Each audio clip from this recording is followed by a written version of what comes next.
Flat kombucha, what do I do? So, a lot of people have been asking, writing in, emailing this question. Figured to do a quick video on it to solve your problem. That's what I'm all about, baby. Making solutions.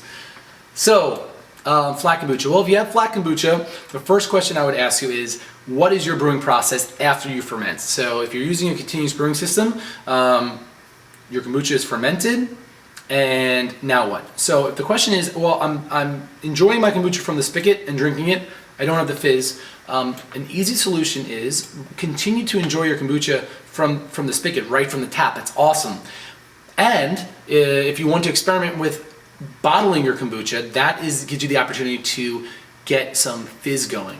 Why? Well, the fizz of kombucha is really from the yeast, the anaerobic part of the yeast, converting the sugar continuing to convert into ethanol, which is alcohol. Then the bacteria converts the ethanol a little bit into acetic acid, which gives that vinegary taste, but also the CO2. Now this does happen sometimes in your brewing system or when you're brewing kombucha in a pickle jar even. But when you're brewing kombucha, what happens? The top is a breathable top, right? You're covering it with a paper towel or muslin cloth or whatever you choose to do. And that CO2, while it may be being produced, it's being lost as well through a breathable container. When you bottle your kombucha, right, you are still getting that CO2, a little more of the CO2, because that's when it really starts acting.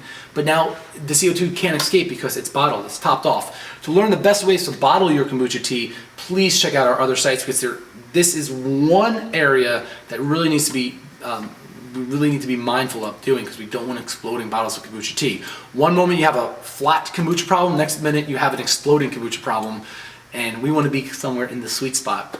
So yes, my first advice then would be, do a secondary fermentation in a bottle. What do I mean by that? Well, not only are you bottling your kombucha tea, but you're leaving your kombucha tea at room temperature. That room temperature, or even above room temperature, what I mean by that is 70 degrees and higher.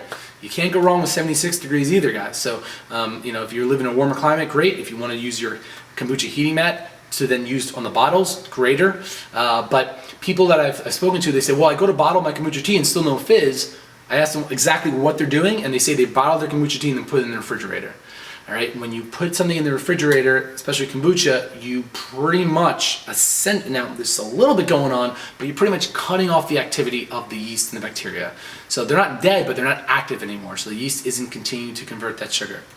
The second tip, or maybe this is the third or fifth, I'm giving you guys lots of tips because I really want to ensure that, flat kombucha has a place. Some people love it, and a quick fix would just be add your flat kombucha to some clubs, add some club soda. Boom, you got fizzy kombucha. But people that really want to figure this out, I want to ensure that after you watch this video, you have 3 or 4 options to play around with, and 99% of your problems will be solved. So the last tip is introduce a little extra sugar, and specifically glucose, okay? So when we talk about sugar, we're talking about fructose and glucose. That's sucrose, right? Regular sugar, or even evaporated cane juice sugar, gets broken down into fructose and glucose, all right?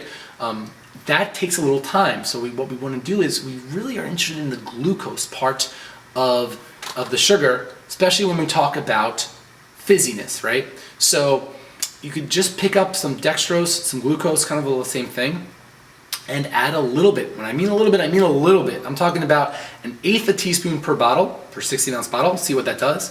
Or simply, ginger root works really well. Raisins and craisins work really well. But a secondary source of sugar when you go to bottle at room temperature, and see what that does. Okay. Please watch our other resources on how to properly bottle, to ensure that you don't go from flat to explosion. Somewhere along the lines though, you're gonna have the perfect fizz, and hopefully you'll be a fizzy kombucha brewer in no time. To get even more free kombucha videos to take your kombucha brewing to the next level, check out GetKombucha.com/free.